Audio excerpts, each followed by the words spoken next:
Ici Marie-Louis Leroux, et sur ma chaîne, je vous parle de personnalités célèbres. Cela peut être des stars contemporaines ou des figures célèbres du passé. Abonnez-vous si ce sujet vous intéresse. Et maintenant, passons à la célébrité du jour. Bonjour à tous. Dans cette vidéo, je vais vous parler de Mette-Marie de Norvège, une figure fascinante de la royauté scandinave. Nous explorerons son parcours, de ses débuts modestes à son rôle actuel en tant que princesse héritière. Je partagerai également des anecdotes sur sa vie personnelle, ses engagements sociaux et son impact sur la société norvégienne. Restez avec moi pour découvrir l'histoire inspirante de cette femme remarquable. Mette-Marie Tjessem Waby naît le 19 août 1973 à Kristiansand en Norvège. Fille de Marie Tjessem, employée de banque et de Svenno Waby, journaliste, elle est la cadette de 4 enfants.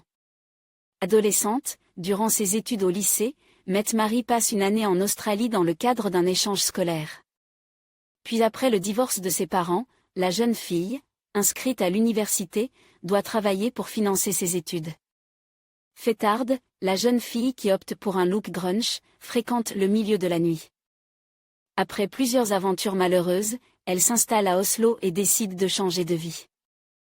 Elle fait la connaissance de Morten Borg et le couple donne naissance à un enfant, un petit garçon, Marius, en janvier 1997.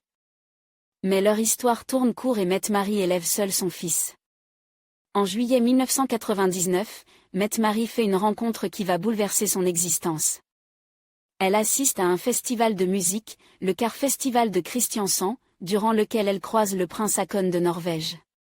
Le coup de foudre est immédiat et les fiançailles du couple sont annoncées au début du mois de décembre 2000.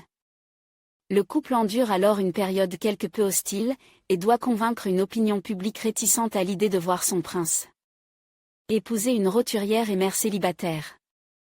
La jeune femme organise une conférence de presse afin d'évoquer sa jeunesse tumultueuse et confesse ses erreurs.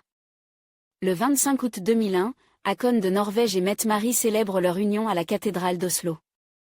Elle reçoit le titre d'Altesse royale, princesse héritière de Norvège. Le couple princier s'installe au palais de Skogum, près d'Oslo, et donne naissance à 2 enfants, Ingrid et Alexandra le 21 janvier 2004 et Sverre Magnus le 3 décembre 2005. Peu à peu la famille recomposée gagne la sympathie du peuple norvégien.